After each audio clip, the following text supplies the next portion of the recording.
आज उहाँहरू सम्पूर्ण टिमलाई सबभन्दा पहिले र यहाँ उपस्थित हाम्रा सम्पूर्ण शिक्षक र विद्यार्थी भाइ बहिनीहरू समेत सम्पूर्णलाई अस्सलामु अलैकुम नमस्ते। हामी माझ हाम्रा नेपाल टेलिकमको मार्फत जुन गरिब टुक्रा बच्चाहरूको लागि हाम्रा हरिनगर गाउँपालिकामा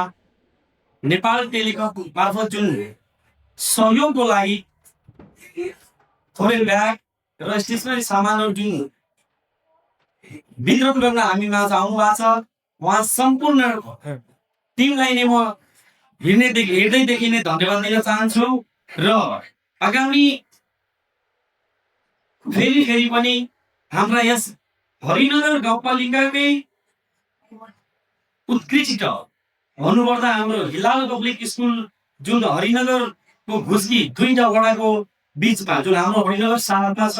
यो हिलाल पब्लिकमा धेरै विद्यार्थीहरू यस्तो छन् जसको अवस्था आर्थिक अवस्था पनि धेरै नै दयनीय छ र टुक्रा बालबालिकाहरू पनि यहाँ छन् र स्कुलको लागि पनि स्पेसली हामी विभिन्न सङ्घ संस्था र हाम्रा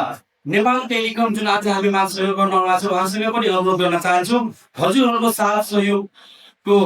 आवश्यकता छ। सो हजुरहरू फेरि पनि आशा गर्छौँ हजुरहरू यसरी नै हामीलाई साथ र सहयोग गर्नु र सम्पूर्ण यहाँ उपस्थित टिमलाई पनि र हाम्रा नेपाल टेलिकम टिमलाई पनि फेरि हृदयदेखि नै धन्यवाद। म बिमलेश झा, म नेपाल टेलिकम कोशी प्रादेशिक निर्देशनालयको निर्देशक। यो हाम्रो नेपाल टेलिकमले प्रत्येक वर्ष CSR अन्तर्गत संस्थागत सामाजिक उत्तरदायित्व अन्तर्गत एउटा प्रत्येक केही न केही वितरण गर्ने कार्यक्रम राखेको हुन्छ। त्यही अनुरूप यसपालि पनि कोशी प्रदेशले झन्डै 600 ब्याग वितरण गरेको छ, जसमध्ये हामीले प्रत्येक यहाँ 14 जिल्ला छन्। 14 जिल्लामा अब प्रत्येक स्कुललाई जहाँ आवश्यक छ, जहाँ गरिब जेहानदार विद्यार्थीहरू छ, उहाँहरूले सकेसम्म यस्तो सहयोग जसलाई आवश्यक छ त्यस्तोलाई हामी छनौट गरेर दिन पाए हुन्छ भनेर हामीले यसपालि यो घुस्की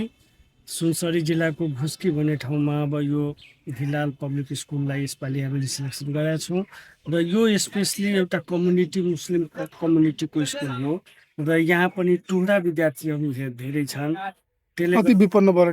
विपन्न टुक्रा विद्यार्थीहरू यहाँ पनि छ भनेर अब स्कुलले भनेअनुसार त्यहाँ उहाँहरूको रिक्वायरमेन्ट अनुसार यसपालि हामीले कार्यक्रम राखेका छौँ। सोही अनुरूप जसलाई आवश्यक छ त्यसलाई बाँडौँ गरौँ भनेर